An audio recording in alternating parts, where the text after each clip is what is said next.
변신. 프란츠 카프카의 삶과 문학 세계. 생애와 작품. 카프카는 1883년 7월 3일 체코의 프라하에서 독일계 유대인을 아버지로 둔 중산층 집안의 맏아들로 태어났다. 카프카의 남동생 둘은 어려서 죽고 3명의 누이 동생들과 함께 성장했다. 출생지 프라하와 독일계 유대인 중산층이라는 환경은 카프카에게 특별한 영향을 주었다. 40여 년의 짧은 생애는 겉으로 보기에는 별다른 굴곡이 없는 한결같은 소시민적 삶이었다. 그는 아버지의 권유로 프라하 대학에서 법률 공부를 하여 1906년 법학박사 학위를 받았다. 대학 시절 그는 문학이나 사상에 대한 정열이 대단했으며 어느 전투의 기록이라는 장편도 그때 쓰여진 것이다. 또한 그때 만난 막스 브로트와의 친교는 운명적인 것이었다. 그는 내성적이고 우울했던 카프카를 문단에 끌어들였고 카프카 사후에 유고를 발굴하고 지켜 전집을 출판하였다.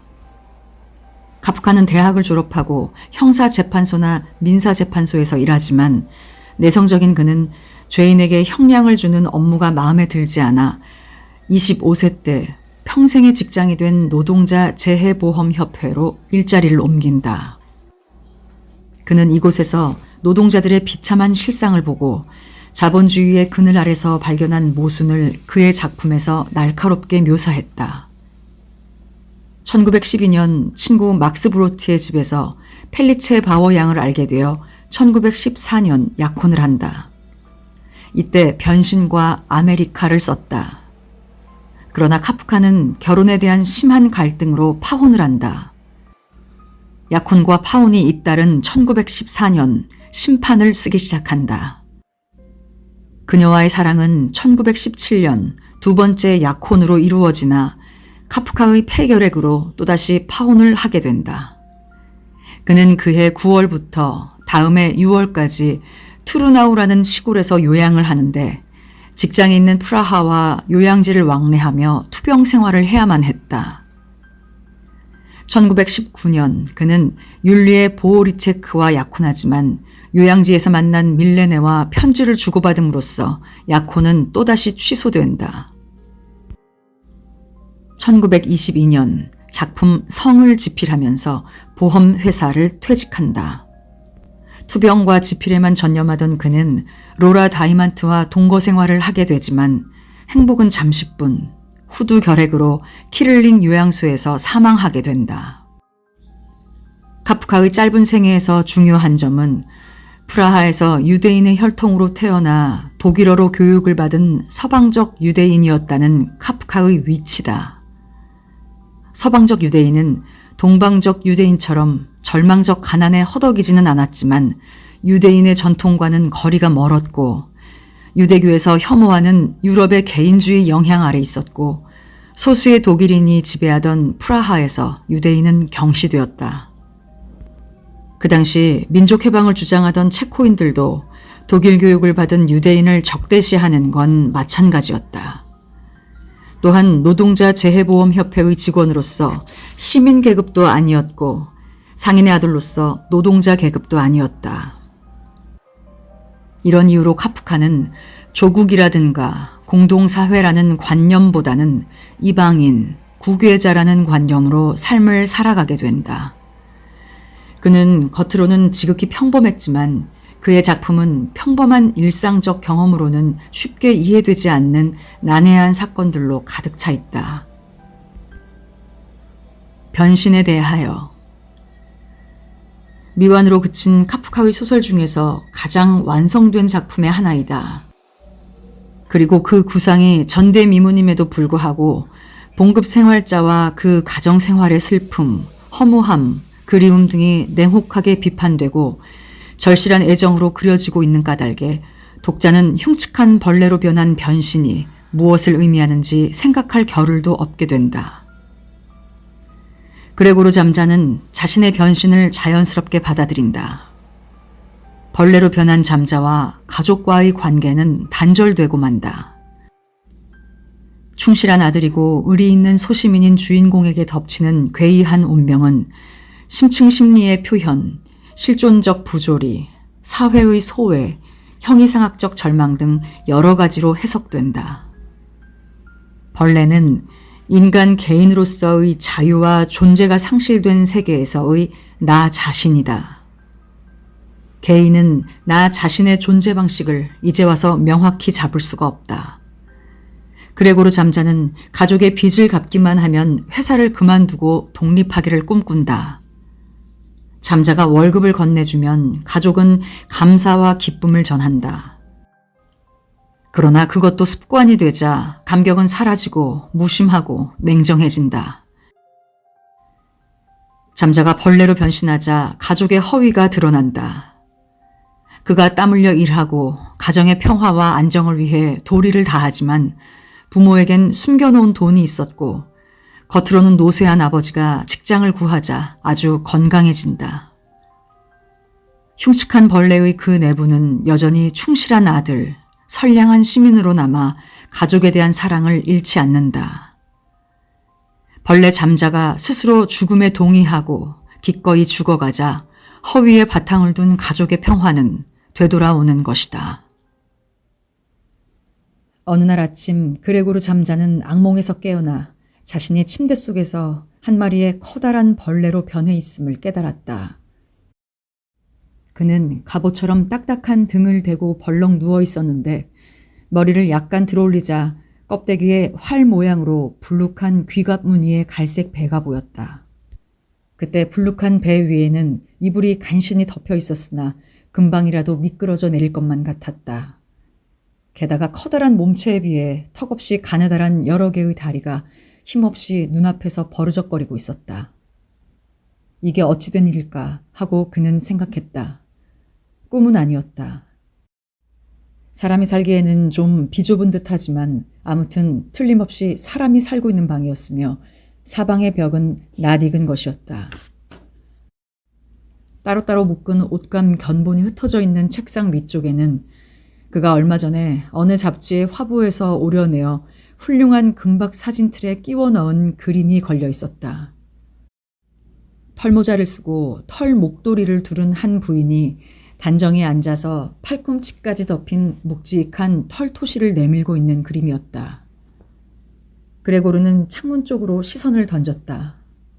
창문 함석판에 빗방울 떨어지는 소리가 들렸는데 음산한 날씨 탓인지 그의 기분은 우울해졌다. 좀 더 잠을 자서 모든 쓸데없는 망상을 다 잊어버린다면 얼마나 좋을까 하고 생각했다. 그러나 그것은 실천에 옮기기 어려운 일이었다. 왜냐하면 그는 늘 오른쪽으로 누워 자는 버릇이 있었는데 지금과 같은 상태로는 도저히 그런 자세를 취할 수 없었기 때문이다. 아무리 힘을 써서 오른쪽으로 몸을 돌리려고 해도 그저 이리저리 들먹일 뿐 벌렁 낮아빠진 자세로 되돌아오고 마는 것이었다. 그는 아마도 100번쯤은 시도해 보았을 것이다. 이런 노력을 거듭하면서도 자신의 흉측한 발들이 허우적거리는 것을 보지 않으려고 눈을 감았다. 옆구리에 이제까지 느끼지 못했던 가벼운 통증이 느껴지자 그레고르는 돌아 누우려는 행동을 그만 멈춰버렸다. 어째서 나는 이런 고된 직업을 택했던가. 매일같이 멀리 출장이니. 이 일은 사무실에서 근무하는 것보다 훨씬 더 힘이 든다. 게다가 여행을 떠나게 되면 바꿔 타야 할 열차에 대한 걱정, 불규칙하고 좋지 못한 식사에 대한 걱정, 끊임없이 고객이 바뀌는 까닭에 그들과의 인간관계가 지속적일 수 없고 또한 친밀해질 수도 없는 교제에 대한 걱정을 면할 수가 없다. 지긋지긋하구나. 빌어먹을 것 될 대로 되라지. 배 위가 좀 가려웠다. 머리를 좀 더 쳐들 수 있도록 들어 누운 채 천천히 등을 침대 앞머리에 철주 가까이로 밀어 올렸다. 드디어 가려운 곳을 알아냈는데 그곳에 온통 자그마한 흰 점들이 박혀 있는 것이 보였다. 그는 그 점들이 무엇인지 도무지 알 수 없었다. 그래서 그는 발 하나로 그곳을 만져보려고 했으나 곧 그 다리를 움츠렸다. 슬며시 대보았을 때 온몸에 소름이 쫙 끼쳤기 때문이다. 그는 다시 먼저 자세로 벌렁 나자빠졌다. 너무 일찍 일어났기 때문에 바보가 된 것이라고 그는 생각했다. 사람은 잠을 자야 해. 다른 외판원들은 마치 후궁의 궁녀처럼 살고 있지 않은가.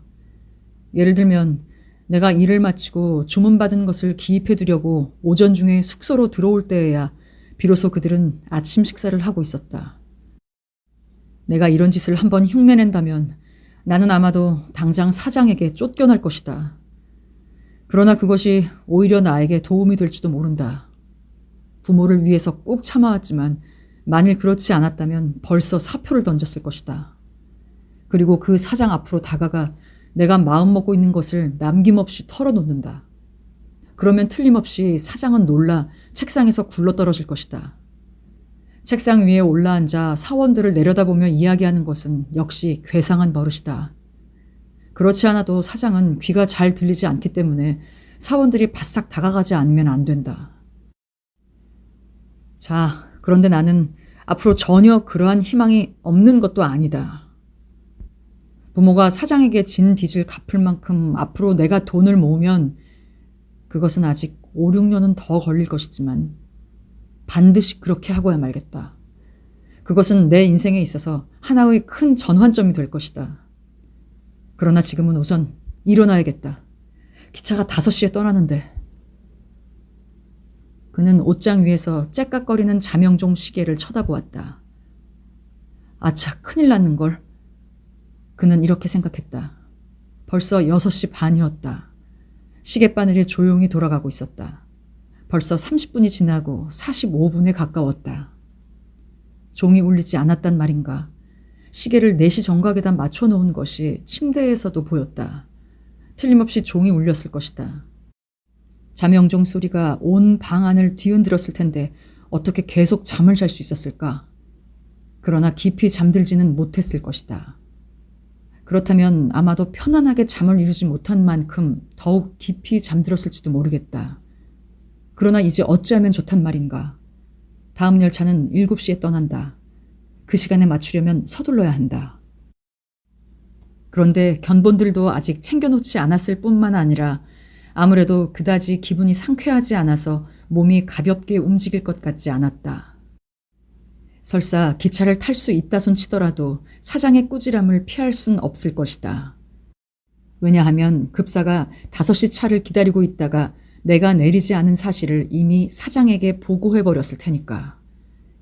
급사는 줏대가 없고 어리석으면서도 사장의 앞잡이로서 아첨을 퍽 잘했다. 자, 그러면 병에 걸렸다고 보고를 하면 어떨까? 그러나 그것은 매우 괴로운 일일 뿐더러 의심을 살 것이다. 왜냐하면 5년간이나 근무하는 동안에 아직 단 한 번도 병을 앓은 적이 없기 때문이다. 아마 사장은 건강보험 의사를 데리고 올지도 모른다. 게으른 아들의 과오 때문에 부모들까지 사장에게 비난을 받을 것이다. 그리고 아무리 아프다고 변명한다 하더라도 이 보험 의사에게 진찰을 받아야 된다고 사장이 고집하면 모든 일은 수포로 돌아가고 만다. 사실 이 의사의 입장에서 볼 때 나는 몸에 아무런 이상도 없고 그저 일하기 싫어하는 사람으로 보일지도 모르니까. 또 이런 경우에 의사만 나쁘다고 할 수 있을까? 그레고르는 오래 잠을 자고 난 뒤에도 더 자고 싶었던 것을 제외하고는 사실 건강하였고 게다가 무엇보다도 몹시 배가 고팠다. 그가 좀처럼 침대에서 떠나려는 결심을 못하고 이런 모든 일을 심각하게 생각할 때 시계가 막 6시 45분을 알렸다. 침대의 머리 쪽에 있는 문을 조심스럽게 두드리는 소리가 들렸다. 어머니였다. 그레고르, 6시 45분이다. 출근 안 할 거니? 부드러운 목소리였다. 그레고르는 대답하는 자기의 목소리를 들었을 때 깜짝 놀랐다. 이제까지의 자기 목소리인 것은 분명했지만 어쩐지 밑으로부터 울려나온 것 같으면서도 억제할 수 없는 괴로운 신음소리 같은 것이 섞여 있었다. 처음에 튀어나온 말소리는 발음이 분명했지만 그 다음부터는 상대방이 알아들을 수 있을지 어떨지 의심스러울 정도로 말끝이 흐려지고 말았다. 그레고르는 모든 일을 설명하려고 했다. 그러나 그런 상태로는 도저히 얘기할 수 없었기 때문에 네, 어머니, 벌써 일어났어요. 라고 대답하였을 뿐이다. 문을 사이에 두고 있었기 때문에 그레고르의 목소리가 변한 것을 아마 밖에서는 알아채지 못하였는지도 모른다. 그의 대답을 듣자 어머니는 안심하고 발을 끌며 가버렸다. 그러나 이렇게 간단한 말을 주고받았던 까닭에 벌써 출발했으려니 했던 그레고르가 아직도 집에서 꾸물거리고 있다는 것을 다른 가족들도 다 알게 되었다. 아니나 다를까 아버지가 옆에 있는 문을 두드렸다. 그레고르 하고 아버지가 낮은 목소리로 불렀다. 대체 어떻게 된 거냐? 잠시 후에 아버지는 묵직한 목소리로 다시 한번 대답을 재촉했다. 그레고르. 그런데 다른 쪽 문에서 걱정이 섞인 가느다란 목소리로 누이 동생이 애원하듯 말했다. 오빠, 어디 편찮으세요? 뭐 드릴까요? 양쪽 문을 향해서 그레고르는 대답했다. 다 준비됐습니다. 그는 신중하게 말하면서 한마디 한마디 사이에 간격을 두어 귀에 거슬리는 이상스러운 모든 발음들을 없애기 위해서 띄엄띄엄 말했다. 아버지는 식사를 하러 돌아갔으나 누이 동생만은 아직 오빠 문을 열어요. 네? 하고 속삭였다. 그러나 그레고르는 문을 열 생각을 하지 않았다. 오히려 여행하면서 익힌 습관, 즉 밤이면 온 집안의 문이란 문은 모두 잠가버리는 그의 용의주도한 습관을 다행한 일이라고 고맙게 여기기까지 했다. 그리하여 그는 조용히 방해를 받지 않고 일어나 옷을 주워 입고 우선 아침을 먹으려고 했다. 그러고 난 후에야 비로소 다음 일을 생각하려 했다. 침대 속에서 아무리 생각해본다 하더라도 별로 신통한 결말을 얻을 수 없다는 것을 그는 잘 알고 있었기 때문이다. 그의 기억으로는 전에도 때때로 잠자리가 불편했던 까닭에 가벼운 고통을 느꼈지만 침대에서 일어났을 때에는 그것이 단순한 착각이었음을 깨달았던 적이 있다. 그래서 그는 분명히 오늘 아침 자신의 공상도 차츰 사라질 것이라고 생각하며 초조하게 기다렸다. 목소리가 변한 것은 분명히 외판원의 직업병인 심한 감기 증세일 것이라고 생각하고 그 점을 조금도 의심하지 않았다. 이불을 떨쳐버리는 것은 간단한 일이었다. 숨을 쉬면서 배를 조금 부풀리니까 이불은 저절로 흘러내렸다. 그러나 그 다음이 어려웠다. 특히 그의 몸이 옆으로 몹시 퍼져 있었기 때문이다. 일어나려면 팔과 손을 써야 했다. 그러나 팔과 손은 없고 제각기 얽혀서 움직일 뿐 그의 뜻대로 되지 않는 여러 개의 다리가 있을 뿐이었다. 그가 다리 하나를 구부리려고 하면 그 다리는 제멋대로 쭉 펴졌다. 그가 마침내 그 다리를 자기가 마음먹은 대로 움직일 수 있게 해놓으면 그동안 다른 다리들은 해방이라도 된 듯이 제멋대로 야단스럽게 수선을 떨며 움직였다. 자, 침대 속에서 언제까지나 우물쭈물 해봤자 소용없다. 그레고르는 중얼거렸다. 우선 그는 하반신을 침대 밖으로 내밀려고 했다. 그러나 그는 하반신을 볼 수도 없었고 그것이 어떤 모양으로 생겼는지도 짐작할 수가 없었다. 막상 그가 그것을 움직이려고 했을 때 매우 힘들다는 사실을 깨달았다. 그리고 동작이 퍽 느렸다. 결국 그는 불끈 화를 내며 있는 힘을 다해서 사정없이 앞으로 몸을 내밀었다. 그런데 방향을 잘못 잡아 옆으로 틀어지면서 침대 아래쪽 철주에 심하게 부딪혔다. 그 때문에 그 자리가 화끈거리며 몹시 아팠는데 그때 비로소 하반신의 감각이 매우 예민한 것을 알게 되었다.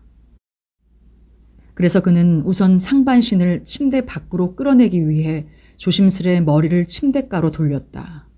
이렇게 하는 것은 아주 쉬웠다. 몸뚱이가 넓고 크고 육중했지만 머리가 도는 대로 몸뚱이도 천천히 따라갔다. 그러나 나중에 머리를 침대 밖으로 쑥 내밀고 허공으로 쳐들었을 때 더 이상 그런 식으로 앞으로 나아가는데 불안을 느꼈다.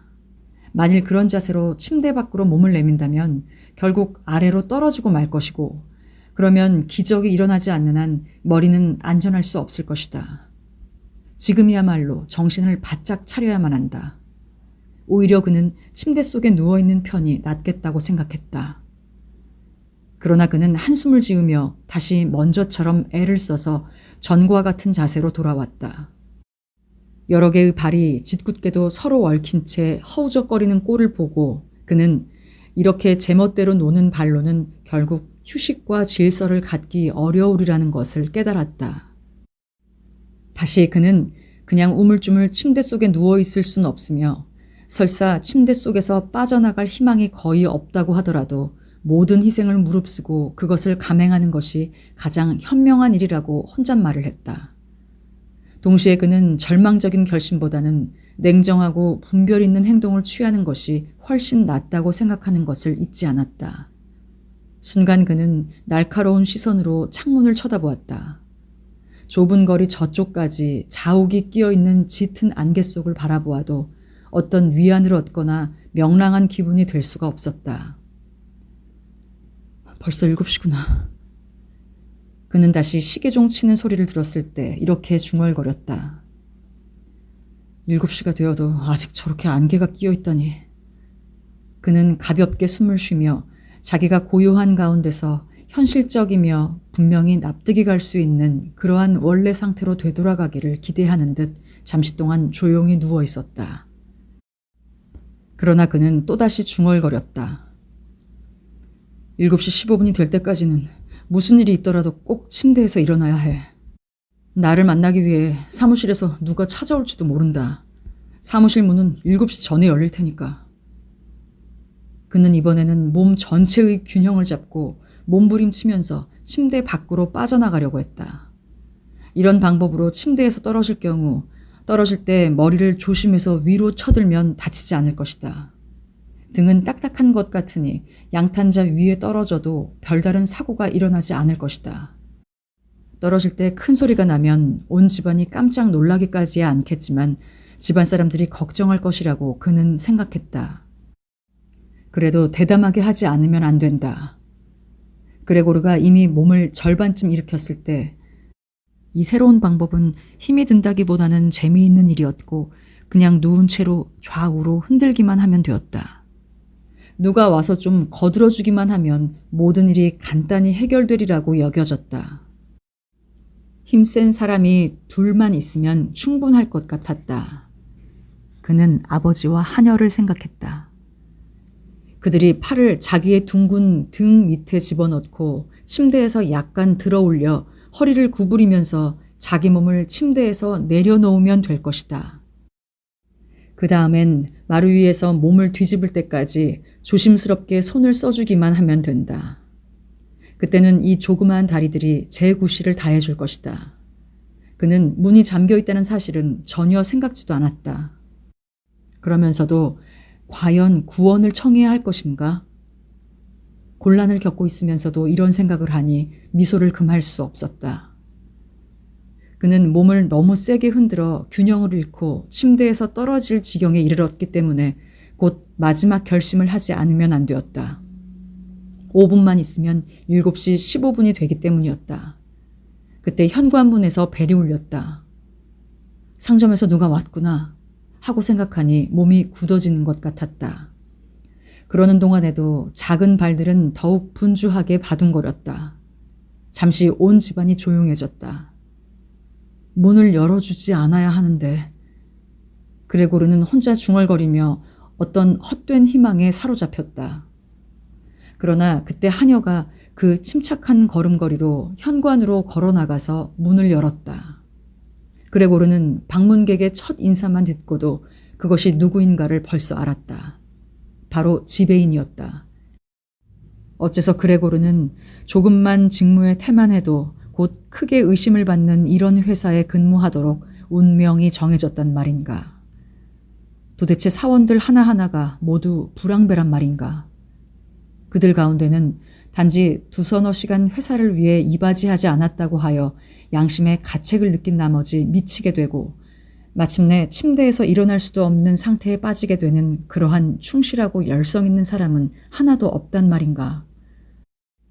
동정을 살피려면 급사를 보내서 물어보면 충분하지 않은가. 알아볼 일이 있다고 해서 지배인 자신이 와야 한단 말인가. 그리고 이러한 의심스러운 일의 조사는 다만 지배인의 판단에 맡길 수밖에 없다는 것을 아무 죄도 없는 가족들에게 알려야 한단 말인가.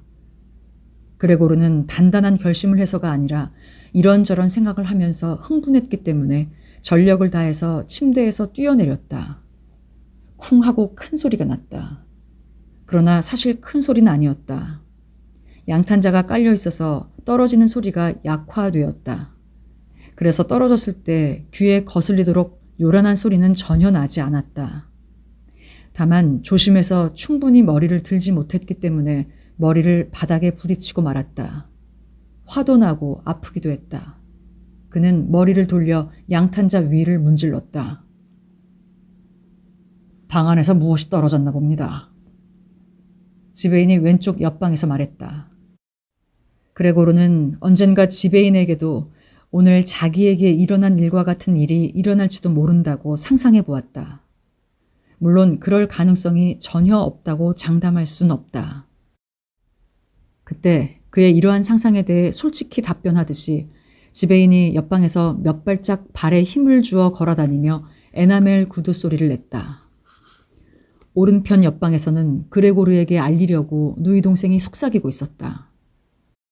오빠, 지배인이 오셨어요. 알았어. 그레고르는 이렇게 중얼거렸다. 그러나 누이 동생이 알아들을 수 있을 만큼 큰 소리를 내진 못했다. 그레고르. 이번에는 왼쪽 옆방에서 아버지가 말했다. 그레고르, 지배인께서 오셔서 왜 아침차로 출발하지 않았는지 물으신다. 뭐라고 말씀드려야 할지 모르겠구나. 그보다도 지배인께서 개인적으로 너하고 이야기를 나누겠다고 하신다. 그러니 문을 열어라. 방 안이 지저분해도 지배인께서 널리 양해해 주시겠지. 여보게 잠자. 그 사이 지배인이 정답게 불렀다. 몸이 편치 않아요. 아버지가 아직 문 옆에서 말을 하고 있는 동안에 어머니가 지배인에게 말했다. 애가 몸이 편치 않아요. 지배인님, 제 말을 믿어주세요. 그렇지 않고서야 그레고르가 기차를 놓칠 리가 있겠습니까? 그의 머릿속에는 회사 일밖에 아무것도 없어요. 밤에는 전혀 외출을 하지 않기 때문에 제가 잔소리를 할 정도랍니다. 오늘로 벌써 일주일째 시내에 와 있는데 매일같이 집에만 틀어박혀 있답니다. 저녁에는 우리와 함께 테이블에 앉아서 조용히 신문을 읽거나 열차 시간표를 연구하고 있답니다. 취미생활이라곤 톱을 가지고 무엇을 만드는 것뿐입니다. 예를 들면 2, 3일 동안 저녁에 계속해서 조그마한 사진틀을 깎았는데 얼마나 훌륭한지 놀라실 겁니다. 방 안에 걸려 있답니다. 그레고르가 문을 열면 곧 보실 수 있습니다. 무엇보다도 이렇게 와주셔서 영광입니다. 지배인님, 우리들만으로는 그레고르에게 문을 열게 하지는 못했을 거예요. 그 애는 고집이 세서 말입니다. 아침에 물어보았더니 그렇지 않다고 하긴 했지만 틀림없이 몸이 불편할 거예요. 곧 갑니다. 하고 그레고르는 천천히 조심스럽게 말하고 이야기 소리를 한마디도 놓치지 않으려고 가만히 있었다. 나도 그렇게밖엔 달리 생각할 수가 없겠군요, 부인.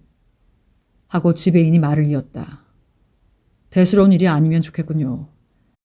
사실대로 말하자면 우리 상인들은 다행인지 불행인지 아무튼 자기 사정과는 상관없이 다소 몸이 불편한 것쯤은 언제나 일을 생각해서라도 참고 극복해 나가죠. 그러면 지배인께서 들어가셔도 좋으냐? 하고 아버지는 초조하게 묻고 또 문을 두드렸다. 안 됩니다. 그레고르가 말했다. 왼쪽 방에는 숨막힐 듯한 침묵이 흐르고 오른쪽 옆방에서는 누이 동생이 흐느껴 울기 시작했다. 도대체 왜 누이 동생은 다른 사람들이 있는 대로 가지 않았을까? 그 애는 이제 막 일어나서 아직 옷도 갈아입지 못한 모양이다. 그런데 무엇 때문에 울고 있는 것일까? 내가 일어나지 않고 또 지배인을 들어오지 못하게 해서인가? 실직을 할 염려가 있어서 그런가? 그렇지 않으면 사장이 옛날 빚을 갚으라고 독촉할까봐 그러는 것인가? 그런 것들은 미리부터 걱정할 필요도 없는 일이다.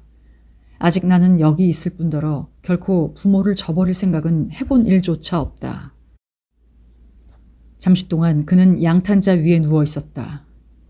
그때 그의 상태를 잘 알고 있는 사람이라면 그에게 지배인을 안으로 맞아들이라고 진정으로 요구하진 않을 것이다.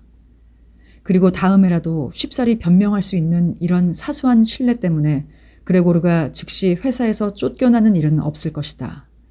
그러니 울며 지배인에게 애원하기보다는 그를 그대로 내버려 두는 것이 훨씬 현명한 일이라고 생각되었다. 그러나 이 분명하지 않은 애매한 태도야말로 다른 사람들을 어리둥절하게 만들었고 그들의 태도를 정당화시키는 계기가 되었다. 잠자곤! 하고 지배인은 이제 한층 높은 목소리로 불렀다. 도대체 어찌된 일인가? 자네는 자네 방 안에 들어앉아서 단지 네 아니요 하고 대답만 하고 있으니 자네 부모에게 쓸데없는 근심만 끼치고 또 이야기가 나왔으니 말이지만 이제껏 들어보지도 못한 방법으로 자네는 직업상의 의무를 게을리하고 있네. 나는 여기서 자네 부모와 사장님을 대신해서 말하는데 자네의 태도에 관해 곧 명확한 설명을 해주게. 이런 일이 어디 있나? 그래도 나는 자네를 침착하고 분별력 있는 사람이라고 생각했는데 지금 자네는 갑자기 변덕을 부리고 있군 그래. 사실은 오늘 사장님께서 나에게 자네가 늦은 데 대해 그 이유를 그럴듯하게 암시해서 설명해 주셨어. 얼마 전 자네에게 맡긴 회수금 문제인데. 그러나 나는 그럴듯하게 이와 같은 해석은 자네에게는 해당되지 않을 것이라고 한사코 자네를 옹호했단 말이야. 그러나 나는 지금 여기서 자네의 이해할 수 없는 고집을 보고 자네를 위해서 변명해 줄 생각이 전혀 들지 않네. 그리고 자네의 지위는 결코 확고부동한 것은 아닐세. 난 원래 모든 것을 단 둘이서만 이야기하려고 생각했는데 자네는 나로 하여금 헛되게 시간을 보내게 했기 때문에 자네 부모님께 그 사실을 알려드릴 수밖에 없네. 요즘 자네의 근무 성적은 사실 그리 만족할 만한 것이라고는 할 수 없어. 물론 지금은 장사가 잘 되는 시기가 아니라는 것은 우리도 알고 있지. 그러나 본래 장사가 안 되는 시기란 절대로 있을 수 없을 뿐더러 있어서도 안 된단 말이야. 그렇지 않은가, 잠자군? 아, 지배인님. 그레고르는 흥분한 나머지 자기도 모르게 소리를 쳤다. 이제 곧 일어납니다. 몸이 좀 불편하고 현기증이 나서 일어날 수가 없습니다. 아직 누워 있습니다. 그러나 이제는 아주 기분이 좋아졌습니다. 지금 막 침대에서 나왔습니다. 조금만 기다려 주십시오. 아직 기분이 전 같지는 않지만 곧 좋아질 겁니다. 이렇게 별안간 병이 나다니 기가 막힙니다. 어제 저녁까지도 아무렇지 않았습니다. 부모님도 잘 알고 계십니다. 아니, 솔직히 말하면 어제 저녁에 이미 좀 이상한 예감이 들긴 했습니다. 저를 유심히 살펴본 사람이라면 눈치챘을 것입니다. 왜 제가 회사에 알리지 않은 줄 아십니까? 이 정도의 병은 집에서 조리하지 않아도 견딜 수 있으리라고 생각했기 때문입니다. 지배인님, 저의 부모님을 나무라지 마십시오. 지금 저에 대한 당신의 비난은 터무니없는 것입니다. 저는 이제까지 그런 비난을 한 번도 들어본 적이 없습니다. 당신은 제가 발송한 최근의 주문서를 아마 읽어보시지 않은 모양이군요. 아무튼 8시 차로는 출발하겠습니다. 두서너 시간 쉬었더니 기운이 좀 납니다. 제발 먼저 가십시오, 지배인님. 저도 곧 직장으로 나가겠습니다. 제발 사장님께 잘 말씀드려 주십시오. 그러나 그레고르는 이런 말을 급히 쏟아놓았기 때문에 자기가 무슨 말을 했는지 거의 알 수도 없을 지경이었다. 그는 침대에서 여러 번 연습한 덕분에 쉽사리 옷장 쪽으로 다가가서 옷장에 의지하여 바로 일어서려고 애써 보았다. 사실 그는 문을 열고 자기 모습을 보여주며 지배인과 이야기하려고 했다. 그처럼 그의 방으로 들어오고 싶어하는 저 사람들이 그가 변한 모습을 보면 무엇이라고 말할까? 그 점이 잠옷 궁금했던 것이다. 그들은 틀림없이 깜짝 놀랄 것이다. 그땐 더 이상 변명할 필요도 없으니까 그저 잠자코 있으면 된다. 만일 그들이 모든 것을 자연스럽게 받아들인다면 그때는 자기도 흥분할 이유라곤 없으니까. 바삐 서두르면 8시 차 시간에 맞추어 정거장에 나갈 수 있을 것이다. 그는 처음에는 몇 번이나 반들반들한 옷장에서 미끄러졌다. 그러나 드디어 몸을 뒤흔들며 반드시 일어설 수 있었다. 하반신이 불에 댄 듯 아팠으나 그는 그것에 조금도 개의치 않았다. 그는 가까이 있는 의자 등받이에 몸을 던져 그 의자 등받이를 조그만 발들로 꼭 붙들었다. 그래서 또 자기 자신을 움직일 수 있게 되자 그는 이윽고 입을 다물었다. 왜냐하면 그때 지배인의 말소리를 들을 수 있었기 때문이다.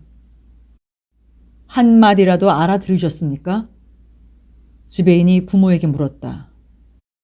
확실히 저희들을 놀리고 있는 것은 아니겠지요? 천만의 말씀입니다. 어느덧 어머니는 울상이 되어 말했다. 틀림없이 그 애는 심한 병에 걸린 거예요. 그런데 우리가 그 애를 괴롭히고 있습니다.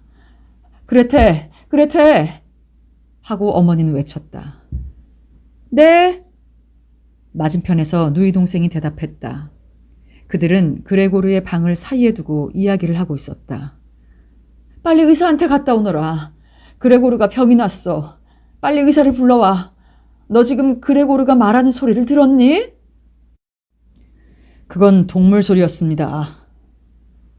어머니의 아우성에 비해서 매우 나지막한 목소리로 지배인이 말했다. 안나야! 안나야! 아버지는 문간방을 통해 부엌에다 대고 외치며 손뼉을 쳤다. 빨리 열쇠 장수를 불러오너라. 그때 벌써 두 소녀가 스커트 자락을 펄럭이며 문간방으로 뛰어가고 있었다. 도대체 누이 동생은 어떻게 그리 빨리 옷을 입었을까? 현관문이 열렸다. 문이 닫히는 소리는 전혀 들리지 않았다.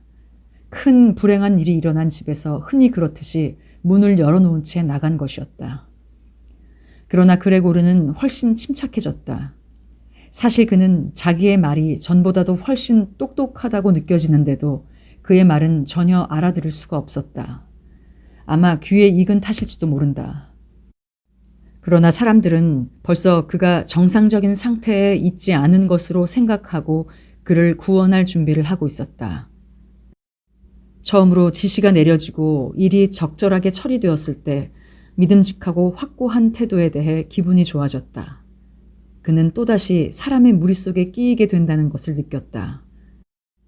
그리고 의사와 열쇠 장수에 대해서는 두 사람이 어떤 놀라운 성과나 비상수단 같은 것이라도 보여주지 않을까 기대하고 있었다.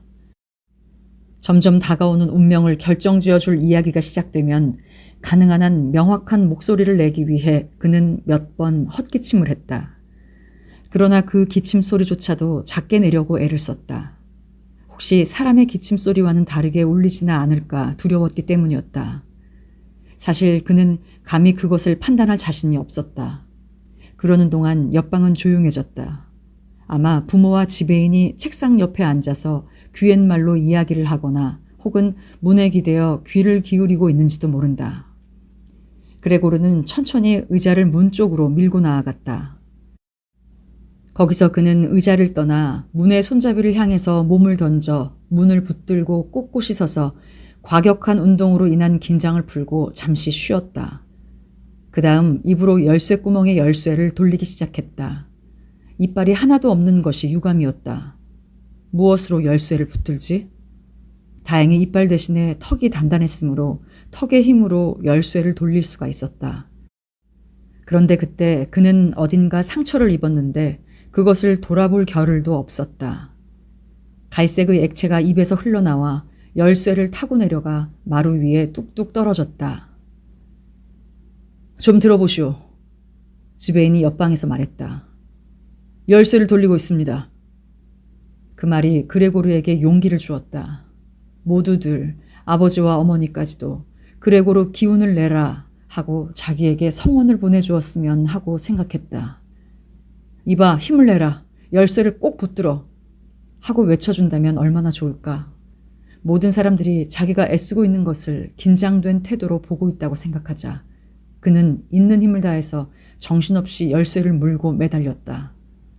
열쇠가 돌아가자 그의 몸도 그 주위를 빙빙 돌았다. 그때 그의 몸뚱이는 열쇠를 물고 꼿꼿이 서 있는가 하면 필요에 따라서는 열쇠에 매달리기도 하고 또는 전신의 무게로 위에서 내리누르기도 했다. 이윽고 짤깍하고 자물쇠가 열리는 맑은 소리에 그레고르는 제정신으로 돌아왔다.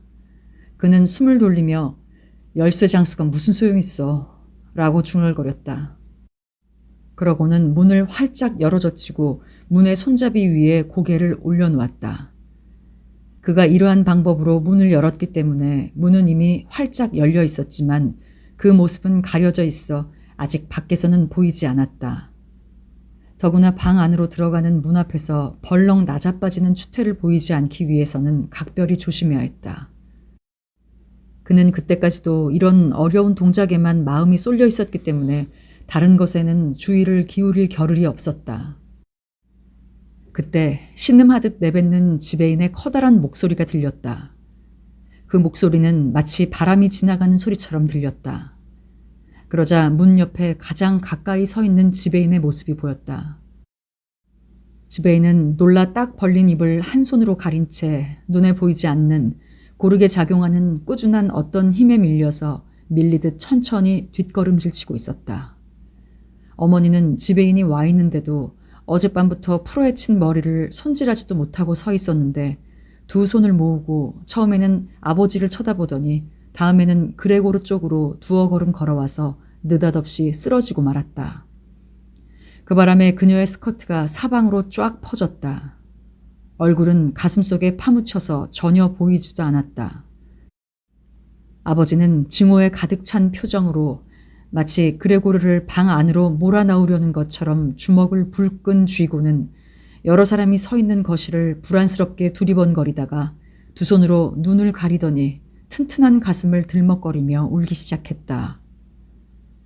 그레고르는 저쪽 방 안으로 들어갈 생각도 하지 못하고 닫힌 한쪽 문에 기대고 서 있었기 때문에 몸의 반쪽과 그 위에 옆으로 비스듬히 기울인 머리가 보일 뿐이었다. 그는 그런 자세로 여러 사람들을 엿보고 있었다. 그러는 동안에 주위는 훤하게 밝아왔다. 거리를 사이에 두고 저 건너편에 우뚝 솟아서 기다랗게 서 있는 잿빛 건물의 일부분이 뚜렷하게 나타났다. 그것은 병원이었다. 거리 쪽으로 향한 건물 전면에는 나란히 규칙적으로 창문이 뚫려 있었다. 아직도 비가 내리고 있었다. 하나하나가 눈에 보일 만큼 굵직한 빗방울이 땅에 떨어졌다. 식탁 위에는 접시들이 가득 놓여 있었다. 아버지에게는 아침 식사가 하루 중 가장 중요한 식사였는데 여러 가지 신문을 보면서 식사를 하기 때문에 몇 시간이나 걸렸다. 바로 맞은편 벽 위에는 그레고르의 군대 시절 사진이 걸려 있었다. 육군 소위로 근무하고 있었을 때의 사진이었는데 한쪽 손을 군도 위에 대고 환한 미소를 짓는 품이 자기의 태도와 군복의 위험에 대해서 경의를 표하라고 요구하는 듯이 보였다. 현관 옆방으로 통하는 문이 열려 있었고 또 현관문도 열려 있었기 때문에 현관 앞에 계단 입구가 내다보이고 아래층으로 통하는 계단 첫 머리가 보였다. 그러면 하고 그레고르는 입을 열었지만 그때 냉정한 태도를 유지할 수 있는 것은 오로지 자기 혼자뿐이라는 사실을 분명히 의식하고 있었다. 곧 옷을 입고 견본을 챙겨가지고 출발하겠습니다. 출발해도 괜찮겠습니까? 그런데 지배인님, 제가 고집이 센 것이 아니라 일하기를 좋아하는 사람이라는 것을 아셨을 줄 압니다. 출장 여행은 정말 괴롭습니다. 그러나 여행을 하지 않고는 살아나갈 수가 없죠. 지배인님, 지금 대체 어디로 가십니까? 회사로 가십니까? 그러시죠? 모든 일을 사실대로 보고하실 생각이죠? 지금 당장은 일할 능력이 없습니다. 그러니 이 순간이야말로 지금까지 쌓아온 업적을 참작해 주신다면 지금의 불편한 점을 제거한 다음에는 한층 더 부지런히 일할 테니 믿어주십시오. 당신도 잘 아시다시피 저는 사장님께 많은 신세를 졌습니다. 게다가 저는 부모님과 누이 동생이 걱정됩니다. 저는 지금 곤란한 처지에 놓여 있지만 곧 그런 처지에서 벗어나 보겠습니다. 저를 전보다 더 곤란한 입장에 빠지게 하지 마십시오. 회사에서는 제 편을 들어주십시오. 누구나 외판원을 좋아하지 않는 것은 저도 들어 잘 알고 있습니다. 외판원은 큰 돈을 벌어서 화려한 생활을 한다고 생각하는데 사람들의 이러한 그릇된 생각을 고치겠다고 생각하지도 않고 또 그럴 기회도 좀처럼 없을 것입니다. 그러나 지배인님, 당신은 다른 사원들보다도 회사의 실정을 더 잘 알고 계실 겁니다. 듣는 사람이 없으니 솔직히 말씀드리지만 사장님보다도 당신이 더 사정을 잘 알고 계십니다. 사장님은 그의 기업주라는 독특한 직무상의 지위 때문에 자칫 자기 고용인에 대해서 불리한 판단을 내리기가 쉽습니다. 당신도 잘 아시다시피 거의 1년 내내 회사 밖으로 돌아다니는 외판원이란 직업은 뒷소문이라든지 뜻밖의 일이라든지 터무니없는 비난의 희생이 되기 쉬운 것입니다. 외판원은 그런 사실을 전혀 모르기 때문에 이것을 막아낼 도리가 없습니다. 여행을 마치고 지칠 대로 지쳐서 집으로 돌아와서야 비로소 원인조차 알 수 없는 불쾌한 증세나 결과를 몸으로 느끼는 형편입니다. 지배인님, 제발 떠나시기 전에 제 말이 어느 정도 옳다고 한마디라도 좋으니 해주세요. 그러나 지배인은 그레고르의 첫마디 말을 듣자마자 몸을 옆으로 돌려버리더니 입술을 삐죽거리며 떨리는 어깨 너머로 그레고르 쪽을 돌아다볼 뿐이었다. 그는 그레고르가 말하는 사이에도 가만히 있지를 못하고 그레고르에게서 눈을 떼지 않은 채 문 쪽을 향해 뒷걸음질 쳤다. 그러고는 마치 방을 떠나서는 안 된다고 금지되어 있는 것처럼 그는 살금살금 뒤로 물러났다. 그리하여 어느덧 현관 앞에 이르렀다. 그러자 그는 재빨리 몸을 돌리며 마지막으로 거실에서 날쌔게 발을 뺐는데 그 꼴을 목격한 사람이 있었다면 그가 그 순간 발꿈치를 불에 대기라도 한 줄 알았을 것이다. 그는 마치 초지상적인 하느님의 구원의 손길이 자기를 기다리고 있다는 듯이 오른손을 계단 쪽으로 뻗칠 수 있는 데까지 쭉 내밀었다. 그레고르는 이런 일 때문에 회사에서 자기의 지위가 극도로 위험해지는 것을 피하려면 지배인이 이와 같은 기분을 간직한 채 떠나도록 해서는 절대로 안 된다는 것을 깨달았다. 부모들은 이 상황을 잘 이해하지 못했다. 부모들은 오래전부터 그레고르가 이 회사에서 착실하게 일하면 평생 동안 생활이 보장된다고 확신하고 있었던 것이다. 그러나 지금 당장은 눈앞에 닥친 근심 때문에 장래일까지 생각할 마음의 여유가 없었다. 그러나 그레고르는 바로 그 장래의 일을 염려하였다. 지배인을 붙들어 놓고 마음을 안정시켜 설득한 다음 마침내는 그의 환심을 사도록 하지 않으면 안 된다. 그레고르와 가족들의 장래는 바로 그 성패에 달려있는 것이다. 이 자리에 누이 동생이 있으면 좋겠는데 누이 동생은 영리하였다. 그레고리가 아직 멍청하게 누워있을 때 누이 동생은 오빠를 위해서 울고 있었다. 지배인은 여자들 앞에서는 마음이 약해지니까 누이 동생이라면 그를 설복시킬 수도 있을 것이다.